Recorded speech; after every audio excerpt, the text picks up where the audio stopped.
कालची सकाळ माझ्यासाठी तरी खूप लेट झालेली, पण ह्या सगळ्यांसाठी लवकरच झालेली, म्हणून सगळी उठून गप्पा करत बसलेली, तीर्थासोबत खेळत बसलेली, पूजा पण चाललेली त्यांची. मग मी माझं उरकून घेतलं, तीर्था पुन्हा झोपली, मग ती उठली वगैरे.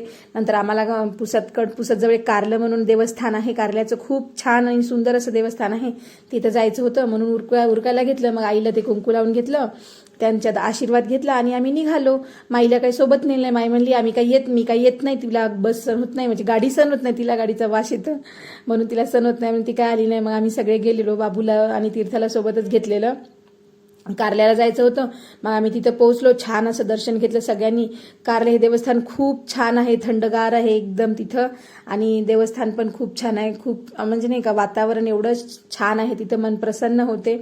आम्ही सगळ्यांनी छान असं दर्शन घेतलं. ज्यांना चहा प्यायचा त्यांनी प्रसादाचा चहा घेतला तिथं.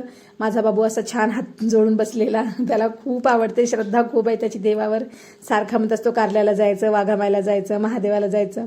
त्याला कधीतरी आम्ही नेऊन पण आणत असतो सगळ्या ठिकाणी.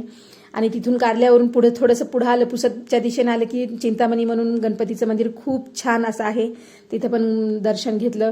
तिथं नारळ फोडलं, कारण कारल्यावर नारळ फोडत नाही आम्ही कोणी कधीच. मग चिंतामणीला नारळ फोडलं, बाबूला खोबरं खायचं असते म्हणून तिथलं दर्शन घेतलं आणि निघालो. ते माझे जे सासूबाई होते त्यांना बसमध्ये बसून दिलं, मग त्या गेल्या. आम्ही घर वापसी आली.